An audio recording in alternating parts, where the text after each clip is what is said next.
As a relief from my handmade diagrams, I have got you some slides, a few slides for the human brain, because I couldn't have drawn this good. It wouldn't have been this good in representation as you can see in this picture.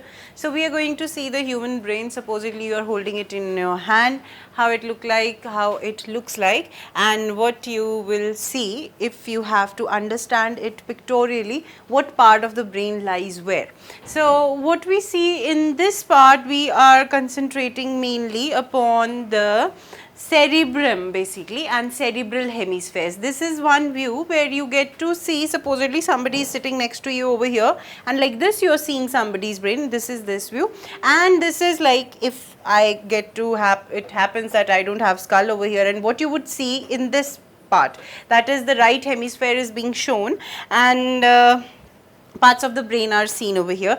This is basically each of the cerebral hemispheres that you are going to see, and with that you are going to see the lobes, the different lobes. Now you see over here the left hemisphere and the right hemisphere and how the lobes are arranged. The first one is the frontal lobe, as we have discussed what is the role of frontal lobe, where it lies, and as I told you, the cerebral lobes are named according to the skull bone that encloses it, which is present very next to it. So we have the frontal lobe, we have the parietal lobe, we have the occipital lobe, and as the view is from this angle, we cannot see the temporal lobe over here. Another point of labeling is the central sulcus that is present right in the middle of the hemisphere. There is a central sulcus that is a groove like structure, and there is a longitudinal fissure that divides both the hemispheres into left and right hemisphere. Now over here you have the front and back, like supposedly this would be the front, and over here you have back. You see the central sulcus all together over here. Now you are seeing the left hemisphere like this. Earlier you were seeing the brain from this angle, now you are going to see it from this angle.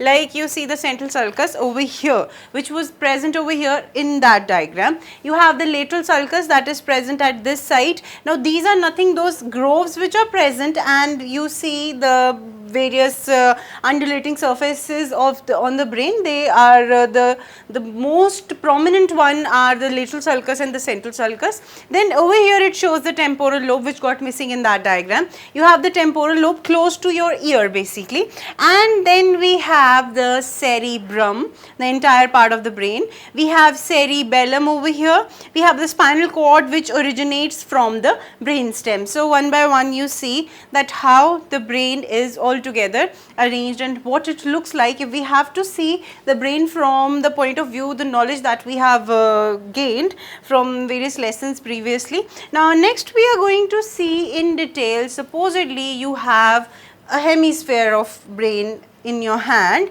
and you have to see it from the center, alright, like see this thing, like you have cut the brain from the central sulcus, not the central sulcus, pardon me, it's the longitudinal fissure. You cut the brain from the longitudinal fissure and you observe it. So this is what human brain looks like. Now in your lessons, if you remember, I told you that maximum part of the brain is cerebrum, almost 90%, and it is the main site of thinking, and rest of the motor and association areas are located in the brain itself. So what we see over here is that let's see what part of the brain we are going to study. See, we discussed that this part is the brain stem, this is the hind brain basically, alright, this is the forebrain, and a part of it is midbrain right here. Okay, now you see what is midbrain all about. It is corpora quadrigemina and the cerebral aqueduct, which is going to have CNS, not CNS, sorry, it is cerebrospinal fluid, CSF. It is going to have CSF, which would be in continuity with the spinal cord. So simplest part of the brain is the midbrain. The two labelings over here that you have to remember, and you need to learn that it is corpora quadrigemina, as I told you, four closely located arrangements, that is these corpora quadrigemina are present. This happens to be the midbrain. Now rest of the brain, which is above this is the forebrain, and it is quite complex, as you can see.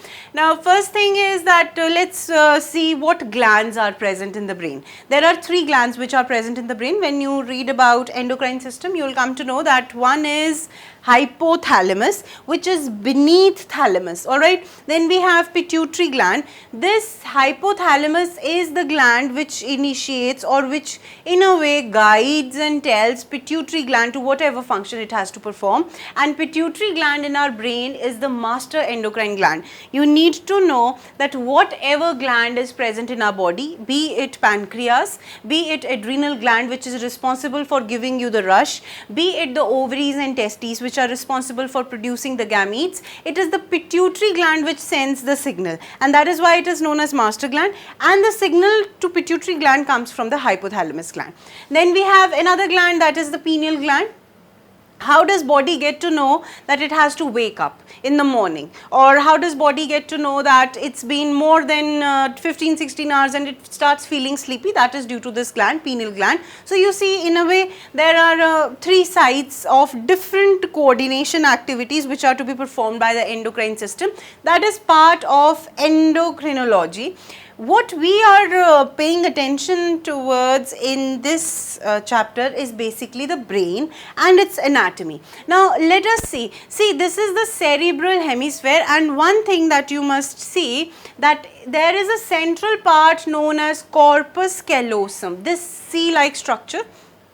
This is the corpus callosum, around which the entire grey matter, that is the cerebral matter, would be sort of coiled. So we have the corpus callosum. Then we have the choroid plexus. Beneath the corpus callosum there is a choroid plexus which houses the thalamus. Now this thalamus, beneath it would have hypothalamus. This thalamus is very important because it encloses the third ventricle of the brain. Then we have the fourth ventricle over here. We discuss about the ventricles of the brain, that there are 4 ventricles of the brain. One is present here, other would be present in the adjacent hemisphere, third would lie near the thalamus, and fourth is in the cerebral aqueduct, it is carrying forward. So there are 4 ventricles of the brain. That part is also clear in this diagram. Now we have another thing that we have to see is that there is the cerebral hemisphere, there is interthalamic adhesion, as you can see over here, that would join it to the next hemisphere. Then we have septum pellucidum. Septum pellucidum separates corpus callosum from this part. Now this part is thalamus and epithalamus. Now there are commissures. Commissures are the parts which joins one part of the brain, that is the ganglion, to the other ganglion. Now inside the central nervous system we have ganglions instead of nerves, where there are many neurons clustered together. So the commissure word, wherever it is coming, those commissures are responsible for joining the ganglions inter se, and we have interventricular foramen which is present. Now as I told you, brain is having 4 ventricles. The 2 ventricles are in the cerebral hemisphere. So interventricular, between 2 ventricles there is a part known as interventricular foramen that separates one ventricle from the another. Over there lies interthalamic adhesion. There is an anterior commissure. See, the 2 parts are to be joined, 2 ganglions are to be joined. If it is towards this side, that is the frontal side, as we can see, that would be anterior commissure, and we have a posterior commissure. Now why this posterior commissure is important? Because it is part of hypothalamus, epithalamus, that is, it is part of epithalamus, and these parts, this much part forms an important limbic system in our brain. Now what is the role of this limbic system? Whatever emotional activity that we have, like supposedly we are crying over something, we feel bad if somebody is saying something, supposedly you are not getting my points that I am trying to explain, you might get pissed off and you might think that I wasted my time. All those feelings would be coming from the limbic system. That is why whatever ganglionic arrangement we are having over here, we need to study that, and that comes in epithalamus, that comes in the thalamus, and there is hypothalamus, and there is optic chiasma which is present beneath the hypothalamus. Now optic word has something to do with eyes, so this part is where the optic nerve chiasma formation is there. Optic nerve crosses from both the eyes and images to be formed. And then we have small mammillary body, this is also part of limbic system. Then we have the hind brain. Hind brain has a large cerebellum. It is having the choroid plexus which is present, as it was present over here. We had choroid plexus over here. Over here also we are having the choroid plexus. We have cerebellum. We have fourth ventricle of the brain. We have pons varolai over here. Medulla oblongata is located, and medulla oblongata is in continuation with the spinal cord. So this is what we have to understand about the brain. What you have to learn over here is what part is located where, because rest of the functions and all we have done. Over here you have to pay attention to which part is located where, which is in close proximity to which part of the brain, which part is in close proximity to which part of the brain. Now supposedly if you are being asked that whether it is the posterior commissure or the anterior commissure which is in close proximity to hypothalamus, so you must know it is the anterior commissure. What part joins which part of the brain? Then there is this understanding of the limbic system which we are going to study, and we have the divisions of the brains: forebrain, midbrain and hindbrain. Next is, we ended our brain's understanding at spinal cord. That means the central nervous system's main part was brain, and it was in continuation with spinal cord, and we are going to see the transverse section of spinal cord now, because what I drew, I guess that was not as clear. You might have just learned the terms but not understood it completely. Now supposedly this is spinal cord of a person. It is being cut like this and observed. This would be the diagram, transverse section. What you see over here is there is a fissure. This is posterior fissure, this is median fissure, anterior one. There is grey matter and white matter, as you can see over here. It is divided into the columns. This part is white matter, and this butterfly sort of structure is the grey matter. Now what you have to remember is that there is a dorsal root, and from there we have a bunch of dorsal root ganglion that comes, and then we have the spinal nerve which originates. Then we have the ventral root. There are rootlets which begin the root.